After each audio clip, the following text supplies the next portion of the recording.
So, problems number 15 and 16. Now we're starting to do linear algebra. We need to know how to graph the line in a lot of different ways. So we're going to learn how to graph using x and y intercepts.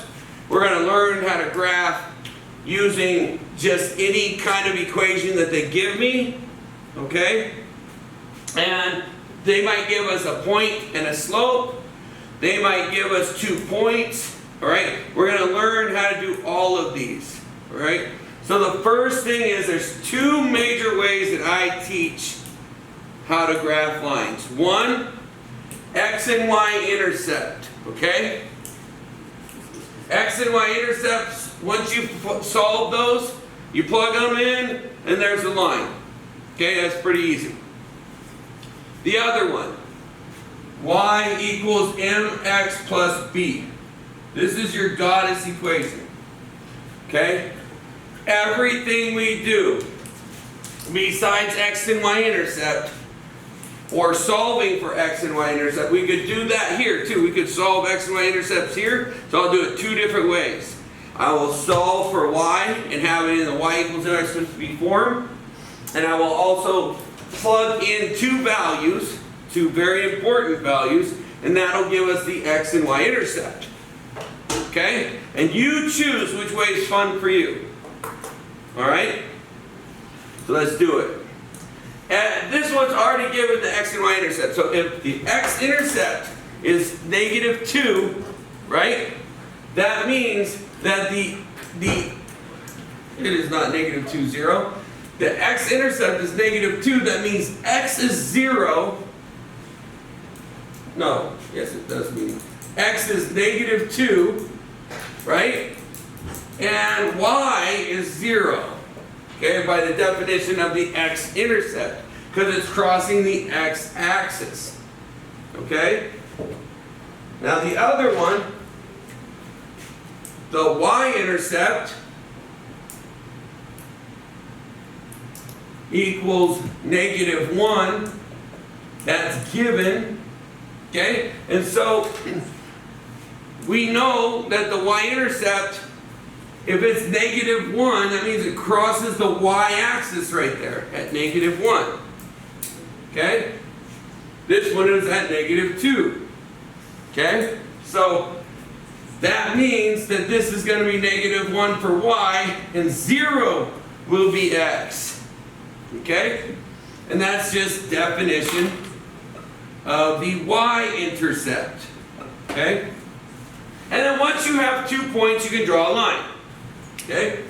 So with 2 points, you can draw a line. And that's all they ask you to do. Graph it. So that's done. Easy. Okay? So with that same aspect, we know that 0 for x will give us the y-intercept, right? So if I plug in, let x equals 0, right? Then that's the substitution, right? So that's 3 times 0 equal, or minus y equals 5. Okay? And when I do that, then I simplify, and I have minus y equals 5, right? Because 3 times 0 is 0, right? So then y, -y is equal to 5. So how do I get y? How do I change this? There's 2 ways to change the -y. How do you change the -y? You can divide by -1 or you can multiply by -1. I don't care which one you do. Since it's being multiplied, I usually divide. Does that make sense? And so, again, we're using our division property of equality. But if we were to multiply, we would use the multiplication property, right? Either way, you'll get y is equal to -5. Does that make sense? Now, from that point, we have an x and we have a y, correct?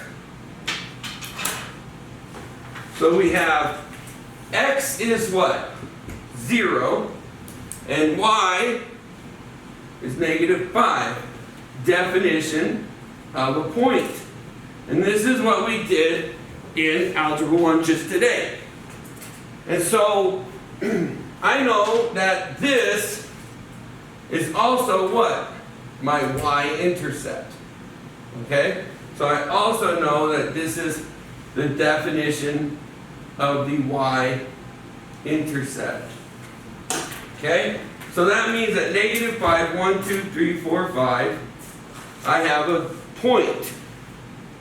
Now what's my other number I'm going to plug in? First I let x equal 0, then I let y equal 0.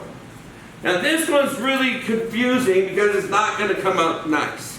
But it's okay, we can do it. So, 3x minus 0 equals 5. Let y equal 0, right?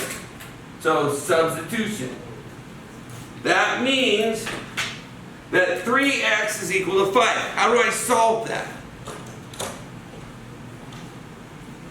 So I'll divide by 3. So x is equal to what? 5 over 3? Or, how many times does 3 go into 5? Once, with what left over? 2. Once with 2 left over to 3. Okay? So that was the division property of equality. That gives me a point. What's my point? 1 2/3 is x. And what's the y? You remember? 0. Definition of a point. And then I plug that in. How do I do 1 2/3? I go over 1 and I come out about 2/3. That's it. Now I have 2 points, right? So I can draw my line.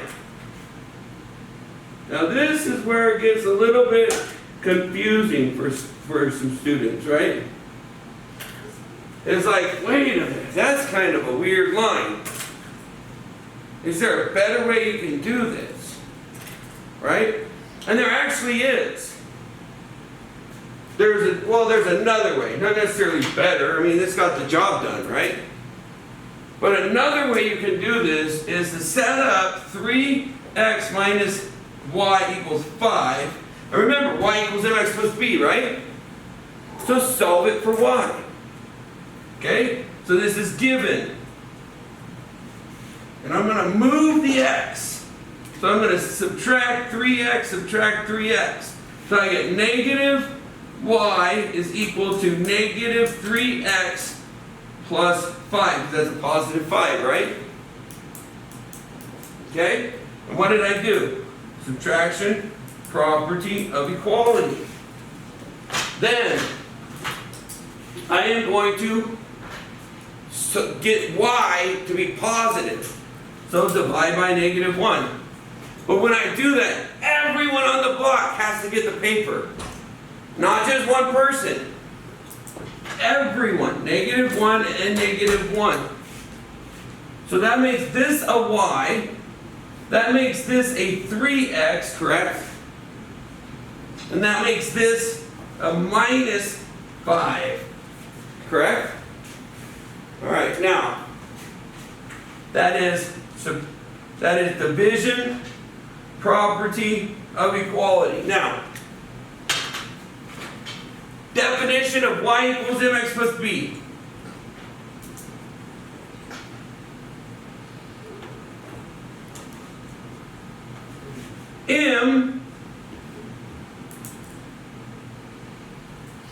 M is equal to what? What's the slope?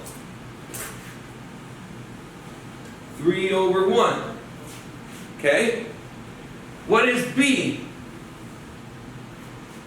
B is equal to -5. That means that the y-intercept is at -5. Oh, look at that. It's the same y-intercept, right? But what's the slope in this case? 3 over 1. That means I'm going to rise 3. So I'm going to go up 3. I'm going to run 1. That means I'm going to go positive. And both positive is up and down is up. Positive and left and right is right. So I'm going to go up 1, 2, 3, and over 1. And look at that. Boom, boom, and there it is. It's on the line. Okay? So that's another way that you can solve. I like y equals mx plus b. I'm not big on solving with the y-intercepts and x-intercepts. But if they give them to you, shoot, that's easy. Boom, they're done. Okay? Alright, so those are those two problems.